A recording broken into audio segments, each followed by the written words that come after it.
The suitcase hit the driveway before I did.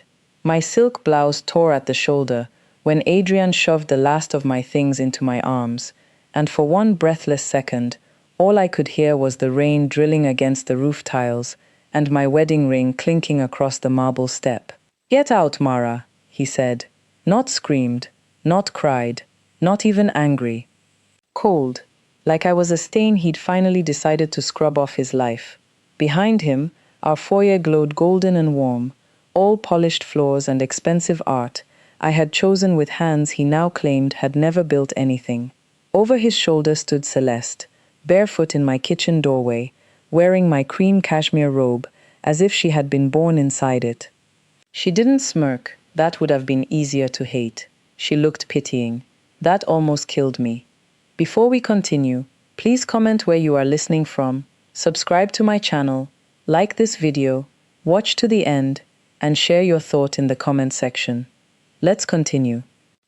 Adrian tossed a black umbrella toward the driveway. It skidded into a puddle and flipped open like a broken wing. "You'll thank me one day," he said.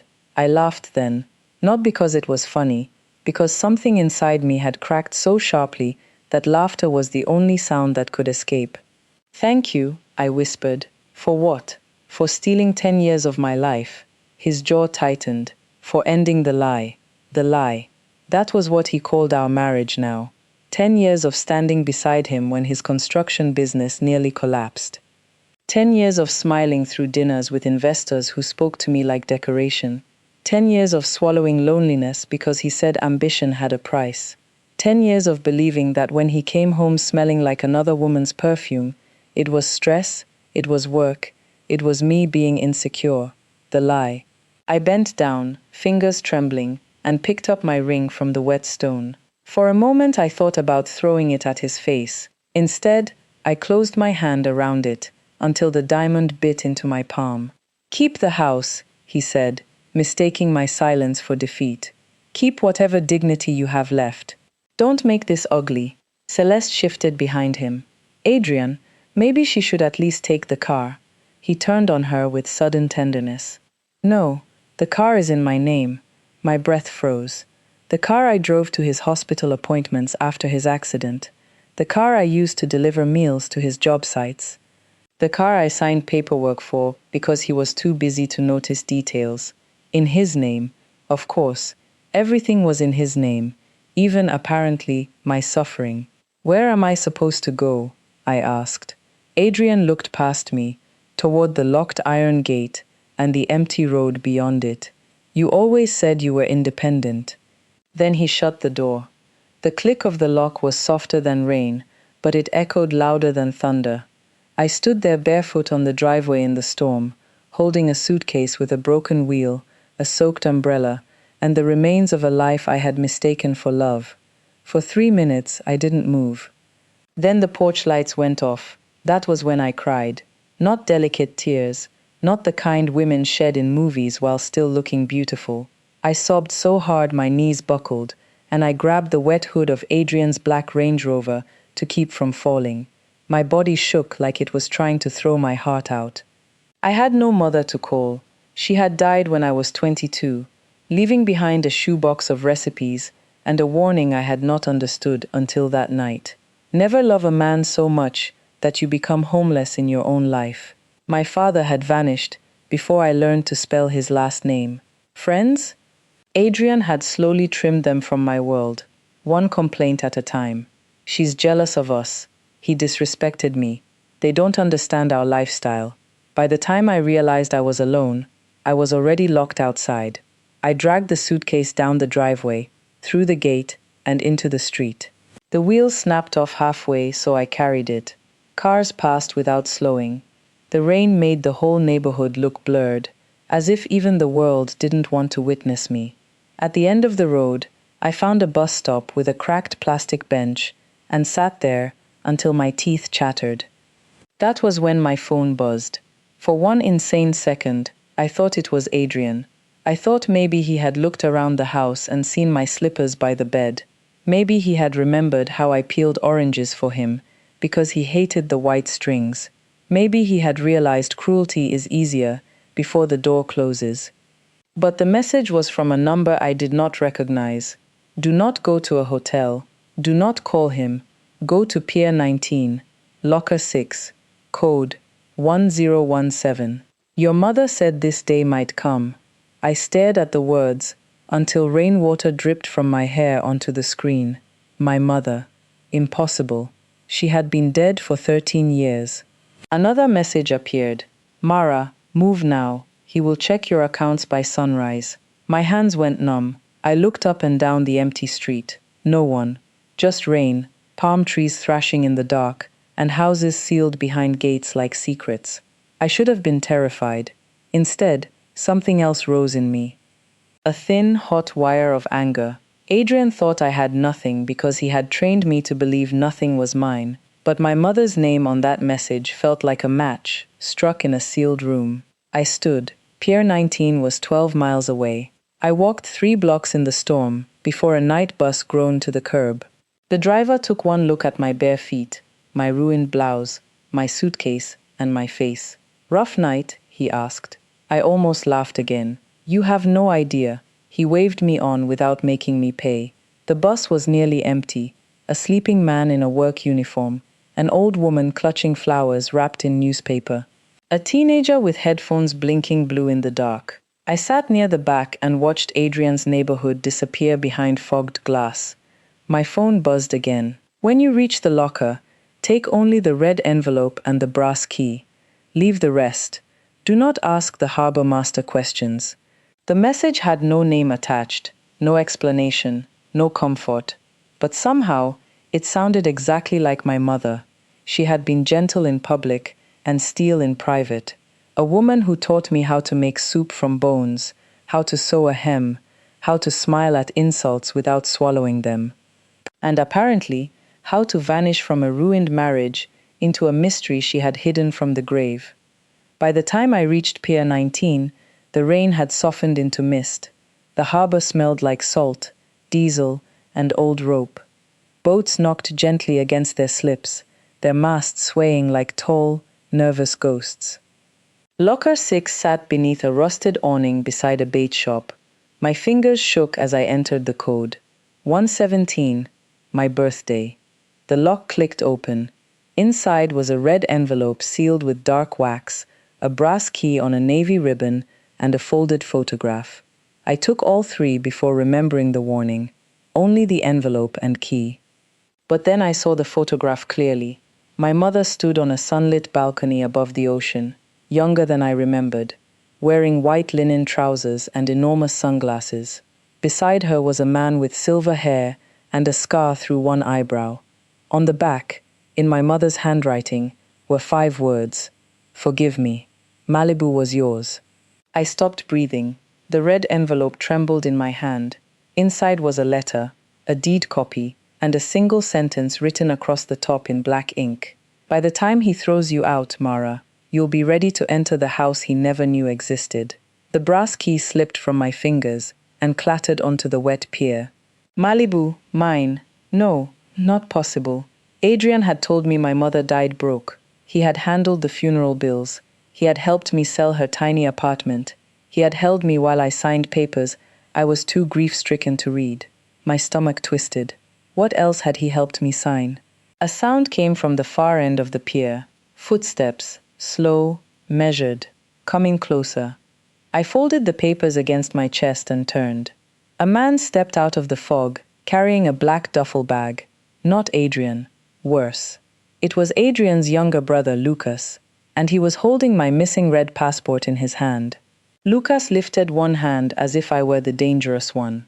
Mara, he said quietly, don't scream. I clutched the red envelope tighter.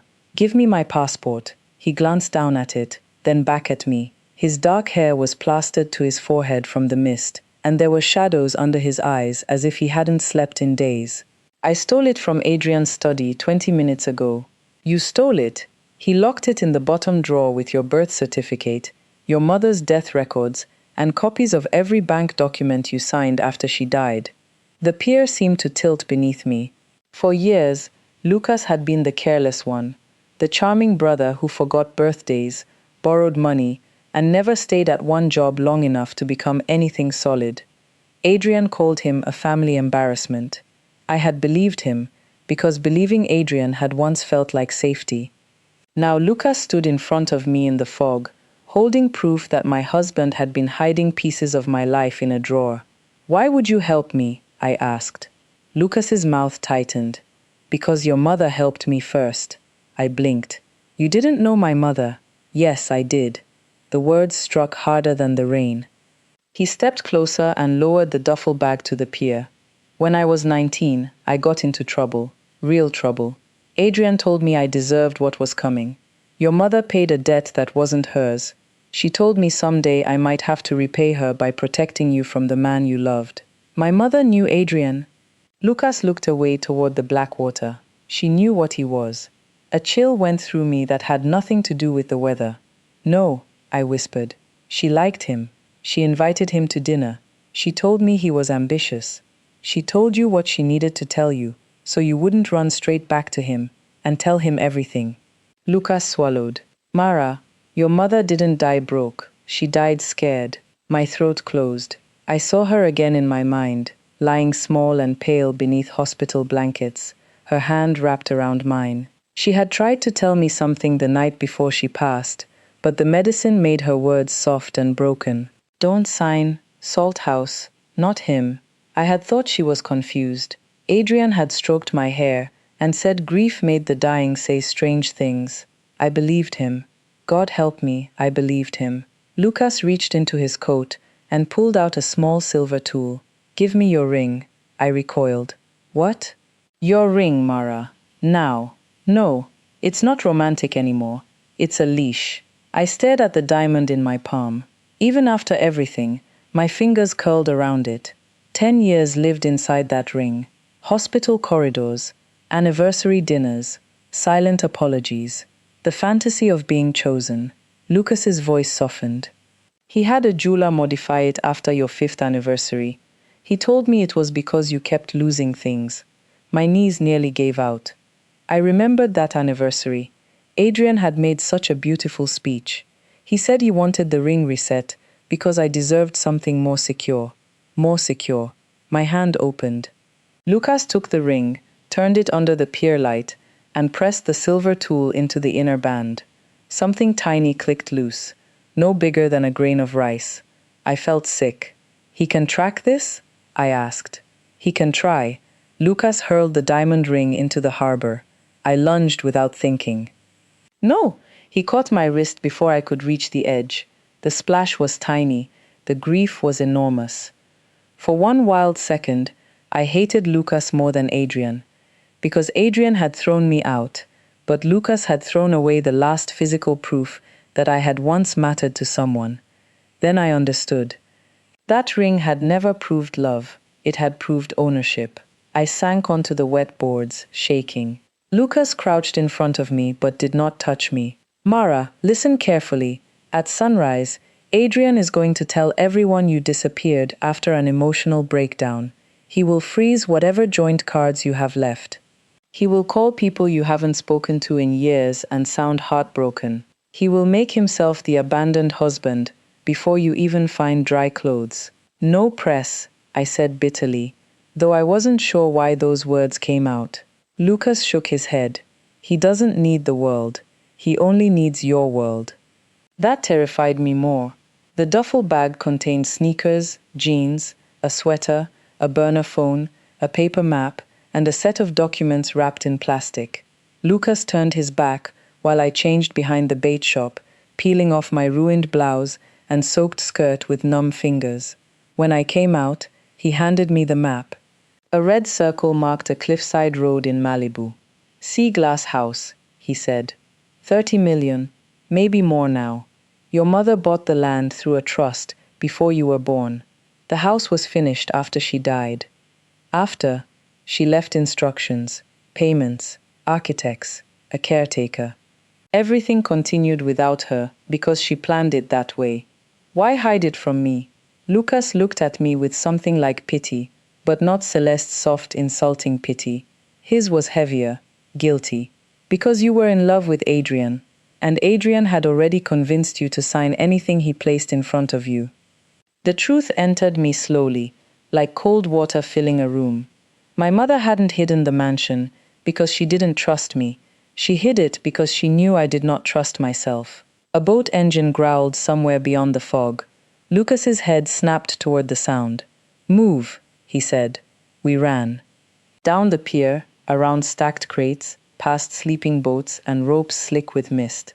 My suitcase banged against my leg until Lucas grabbed it from me and threw it over his shoulder. Behind us, a beam of light swept across the docks. "Lucas!" a voice shouted. "Adrian!" My blood turned to ice. He had come faster than sunrise. Lucas shoved me behind a fish market stall, just as footsteps pounded onto the pier. Through the gap in the wooden slats, I saw Adrian emerge from the fog, in a dark coat, hair wet, face sharp with fury. He was not heartbroken. He was hunting. "Where is she?" Adrian demanded. Another figure appeared behind him. Celeste, still wearing my robe beneath a trench coat. The sight made something in me go strangely calm, not peaceful, worse, focused. Celeste was crying. "Adrian, this is too much. Let her go." He spun on her. "You wanted my life, didn't you? The house, the trips, the name, then stop shaking."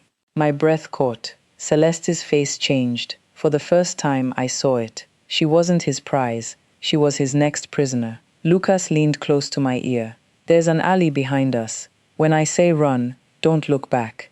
But I couldn't stop watching Adrian. He kicked locker 6 open and cursed when he saw it empty. Then he turned slowly, scanning the pier.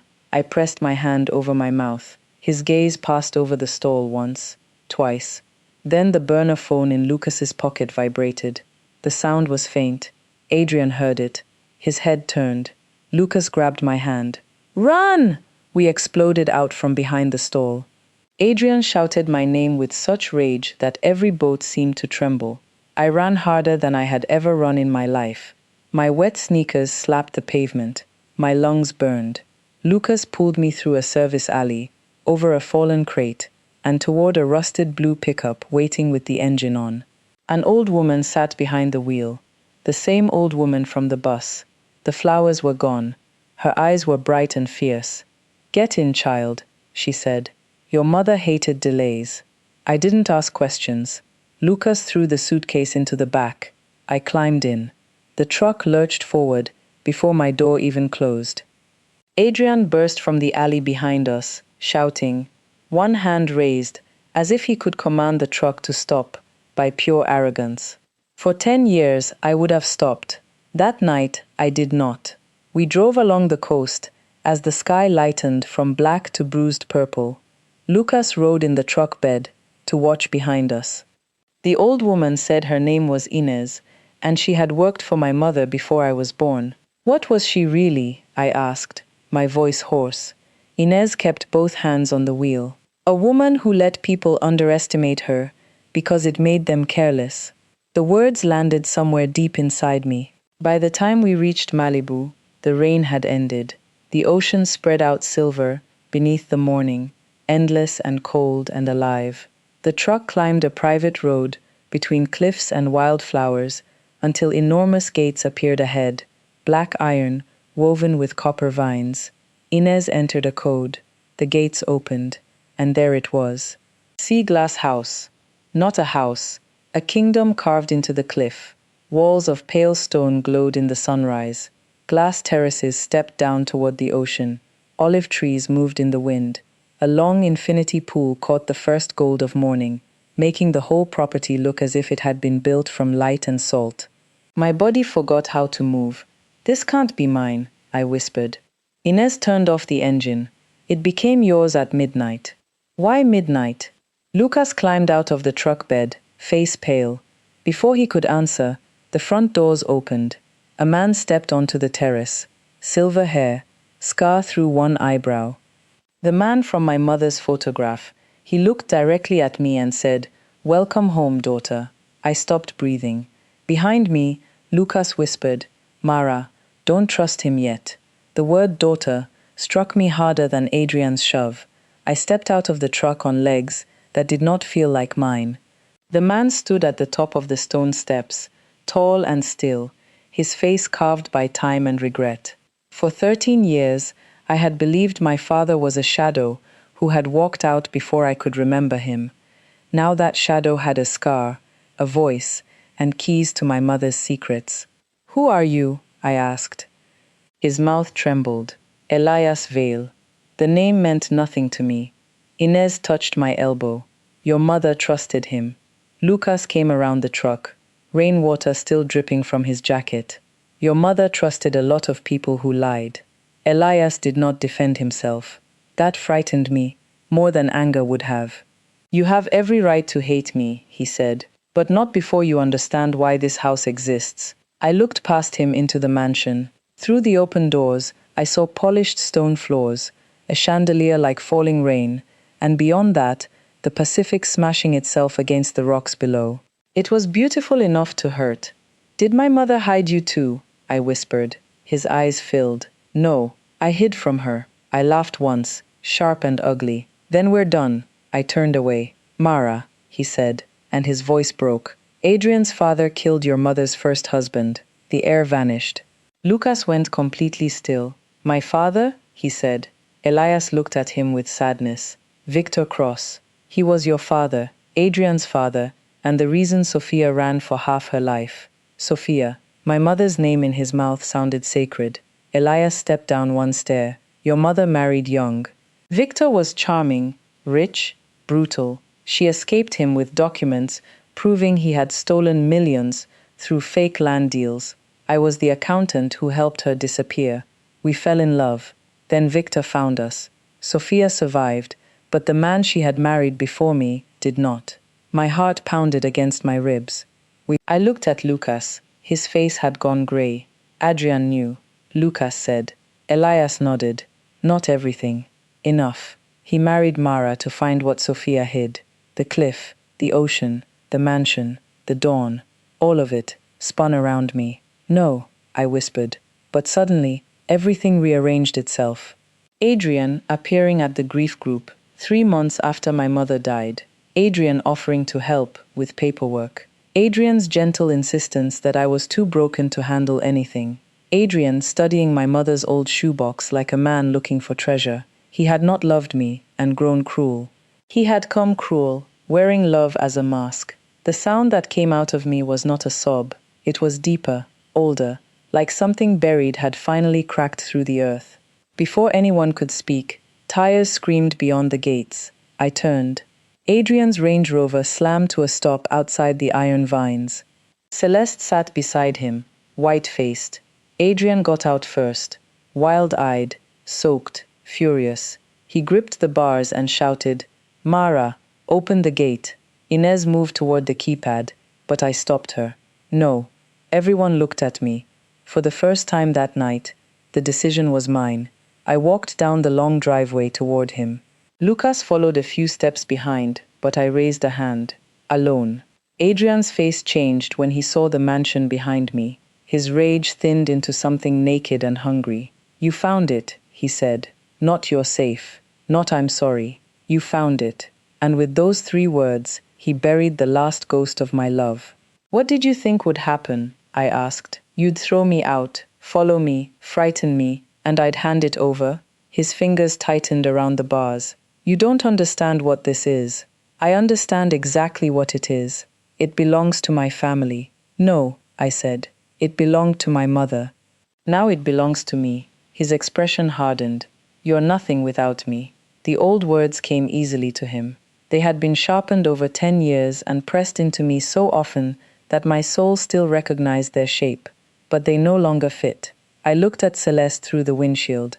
She was crying silently, one hand over her mouth. In that moment, I saw myself from years ago. Beautiful clothes, empty eyes, waiting for permission to breathe. "Celeste," I called. "Get out of the car." Adrian snapped. "Stay where you are." She flinched. I did not look away from her.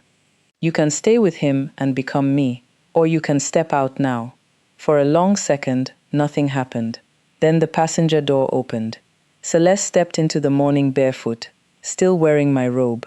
Adrian turned on her so fast I thought he might strike her. Lucas moved beside me like a blade. Elias appeared behind him, Inez stood at the top of the drive, still as stone. Adrian looked from one face to another and realized something he had never imagined. No one was afraid enough anymore. His hand slipped inside his coat.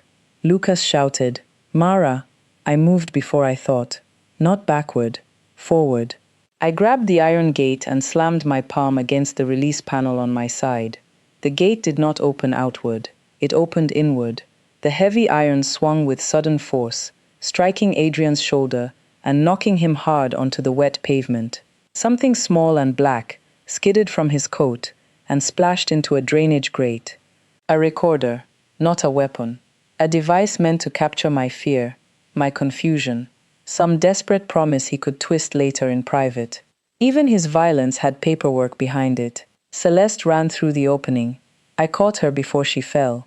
She smelled like my perfume and terror. "I'm sorry," she cried.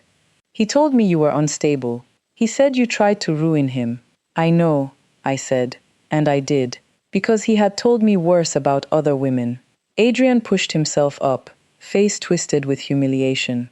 "Mara, think. You and I can still fix this." "No," I said softly. "You threw me out."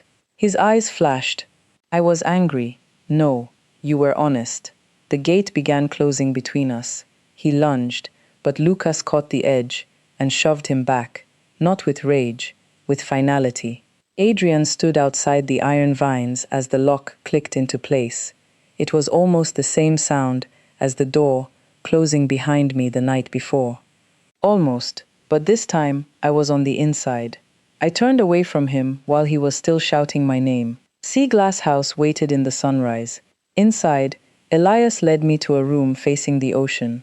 On a white desk lay a stack of letters tied with blue ribbon. My mother's handwriting covered each envelope. One for the day you arrive, one for the day you doubt yourself, one for the day you forgive me. My hands shook as I opened the first. "My dearest Mara, if you are reading this, then someone mistook your silence for weakness. I am sorry I could not protect you from every door that closed. So I built you one that only you could open." I pressed the letter to my chest and finally cried the tears I had been too afraid to cry. Not for Adrian, for the girl who had slept beside an enemy and called it marriage, for the woman who had stood in the rain, believing she owned nothing, for my mother who had loved me strangely, fiercely, imperfectly, from beyond death. By noon, Celeste was asleep in a guest room. Lucas sat on the terrace, staring at the ocean, as if trying to wash his family name from his skin. Elias did not ask me to forgive him. That was the first decent thing he did. And me? I walked barefoot through every room of my $30 million Malibu mansion. Not as a wife, not as a victim, not as someone rescued, as the owner. At sunset, I stood on the balcony from my mother's photograph. The sea burned gold beneath me. My phone buzzed with Adrian's name again and again, until I dropped it into a glass of water and watched the screen go black. Then I took the brass key from around my neck and locked the balcony doors behind me. For the first time in 10 years, no one had thrown me out, and no one ever would again.